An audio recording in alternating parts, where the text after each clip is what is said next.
Soy maestro de secundaria y hace 2 años acepté una plaza temporal en un pueblo de la sierra oaxaqueña llamado San Lorenzo de las Higueras. Nunca había oído hablar de ese lugar. Lo busqué en internet antes de irme y lo único que encontré fue una mención perdida en un documento del INEGI, sin fotos, sin reseñas, sin nada. Me llamó la atención que en Google Maps apenas aparecía una brecha de terracería que terminaba en una mancha verde. No me pareció raro en su momento. A fin de cuentas, hay cientos de comunidades en Oaxaca que están semi-desconectadas del mundo digital. Además, la paga era buena, con un bono extra por tratarse de una zona de difícil acceso. Era una asignación de 6 meses, y como no tenía compromisos en la ciudad, acepté. Me fui con una mochila grande, mi laptop y un par de libros. Llegar fue un viaje pesado.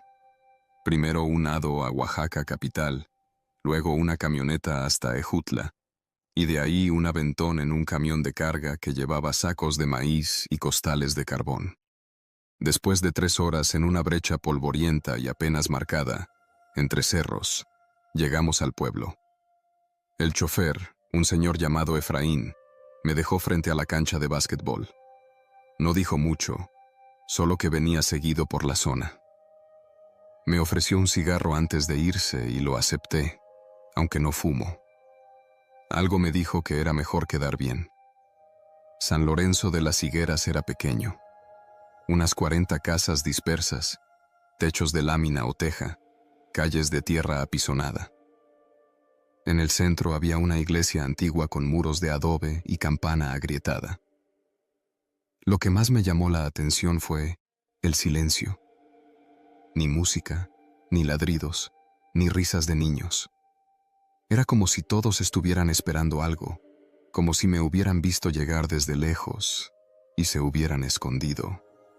Me recibió la señora Rosario, la directora de la escuela. Era bajita, seria, con trenzas grises y voz firme. Me llevó al cuarto que me tenían preparado, anexo a la escuela, una habitación con una cama, un buró y una estufa eléctrica. No era mucho, pero tenía lo esencial. Aquí durmió la maestra Irma, la que vino antes que tú, me dijo, sin mirarme directamente.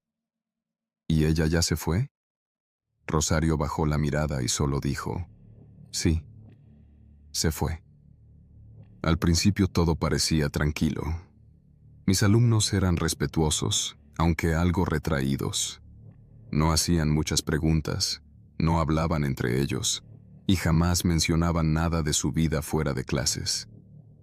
Traté de ser amable, de hablarles de cosas de la ciudad, de motivarlos. Pero siempre sentía una barrera invisible entre nosotros, como si yo fuera un fantasma al que no quisieran tocar. Pasaron los días y fui aprendiendo las rutinas del pueblo. Las tortillas las vendía doña Tere en su casa, el pan llegaba los miércoles en una camioneta que subía desde Cimatlán, y había un solo teléfono satelital en la tienda de don Mauro, que solo funcionaba si no había nubes. Un detalle me empezó a incomodar. Nadie hablaba de los que vinieron antes que yo. Pregunté por Irma, por otros maestros anteriores, por el doctor de la clínica que se suponía debía estar ahí. Siempre me respondían con evasivas. Una tarde, hablando con Lupita, una alumna de 3er año, le pregunté si recordaba a Irma. La maestra que estuvo antes que yo, ¿cómo era? La niña me miró con los ojos bien abiertos. Luego bajó la voz. No debemos hablar de ellos, profe. Así nos dijeron. ¿Quién te dijo? No respondió. Se levantó y se fue sin recoger su mochila. Comencé a notar otras cosas raras. En la escuela había cuadernos con nombres que no aparecían en la lista actual. Mochilas olvidadas. Ropa colgada en los ganchos del baño. Pero cuando preguntaba por esos alumnos, Rosario me decía que eran de otros ciclos. Aún así, todo parecía reciente. Una noche, mientras revisaba cuadernos en mi cuarto, escuché que alguien tocaba la puerta. Era don Mauro. Tenía una linterna apagada en la mano y el rostro tenso. Profe, no salga en la noche. Si oye algo, No haga caso. ¿Qué cosas? Cosas. Solo no salga. Y si alguien lo llama por su nombre, no conteste. Me dejó con esa advertencia y se fue. Yo me quedé sin saber si lo había soñado. Esa noche dormí mal. A la cuarta semana, empecé a tener problemas para dormir. Soñaba con gente que me hablaba desde la cancha vacía, desde el campanario, desde las veredas. Soñaba que tocaban mi puerta, y cuando abría no había nadie. Soñaba con Irma, aunque nunca la conocí. Un día fui al archivo de la escuela. Encontré una caja vieja con registros de personal. Entre ellos, una hoja con nombres de maestros. Jorge A., Carolina B., Laura R., Irma N., todos con fechas recientes. Pero lo raro es que ninguno había completado más de un mes. Fui con Rosario y le pedí explicaciones. Me miró como si yo fuera tonto. Aquí nadie se queda mucho tiempo, Emiliano. Es normal. ¿Por qué? ¿Qué pasa aquí? Nada. Es mejor que te concentres en tus clases. Me fui furioso. Esa misma tarde intenté llamar por el teléfono satelital. No hubo línea.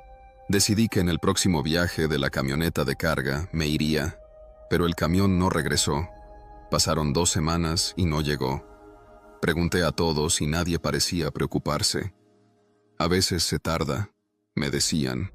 Otras veces simplemente se encogían de hombros. Una noche escuché pasos afuera. Me asomé por la rendija de la puerta. Vi una figura parada a unos metros, inmóvil. No tenía linterna, solo estaba ahí. Luego se fue caminando hacia la cancha. Al día siguiente, nadie mencionó nada. Le pregunté a Rosario y me dijo que seguramente era un animal. Pero yo sabía que no, porque antes de irse, la figura dijo mi nombre. Lo susurró con voz humana. Pasaron más días. Comencé a escribir en mi cuaderno cada detalle que veía, los rostros que no reconocía, las sombras que cruzaban los caminos, las veces que escuché pasos. Anoté todo, por si me pasaba algo, por si me desaparecía como los otros. Una tarde, Rosario me llamó a su oficina. Me ofreció un café. Tenía un tono distinto, casi maternal. Ya te adaptaste, Emiliano. No cualquiera aguanta tanto aquí. Has hecho buen trabajo. Gracias, pero ya quiero irme. En cuanto llegue la camioneta, me voy. Ella me miró fijamente. ¿Y si no llega? ¿Qué vas a hacer? Buscaré camino abajo. Ella sonrió. Una sonrisa sin alegría. No hay camino abajo. Se corta después del tercer cerro. No supe si estaba amenazándome o solo describiendo la realidad, pero esa noche empaqué mis cosas. Salí a las 4 de la mañana. Llevaba una lámpara, comida, agua y mi cuaderno. Tomé el camino de la brecha. Caminé por horas. El sol salió y el calor apretó. Pasé los 3 cerros que mencionó Rosario, pero después del tercero, el camino simplemente terminaba. No en una curva, no en una pendiente, no en una barranca. Terminaba en seco, como si nunca hubiera existido. No podía creerlo. Subí a un risco y desde ahí vi el pueblo otra vez. Era más pequeño de lo que recordaba, más apagado, y me di cuenta de que no había postes, ni cables, ni antenas. Nadie tenía señal. Nadie tenía forma de comunicarse. Volví, porque no tenía opción. Nadie supo que me fui. Nadie preguntó. Desde entonces, he seguido dando clases. Los alumnos siguen igual. Cada cierto tiempo llega otro maestro, o un médico, o un ingeniero. Todos se quedan unas semanas y desaparecen. Nadie los busca. Nadie pregunta. Yo aún estoy aquí. Nadie me ha dicho si puedo irme, y la camioneta no ha vuelto. Por eso lo escribo ahora, en este cuaderno, por si alguien lo encuentra. por si alguien quiere saber qué pasó con Emiliano Ortega, o con Irma, o con Jorge, o con Carolina, o con los que vinieron antes. Después de aquel intento por salir, supe que no tenía sentido seguir probando. El camino que tomé aquella madrugada era el único que conocía y no me llevó a ninguna parte. Literalmente. Desde entonces, algo cambió en mí.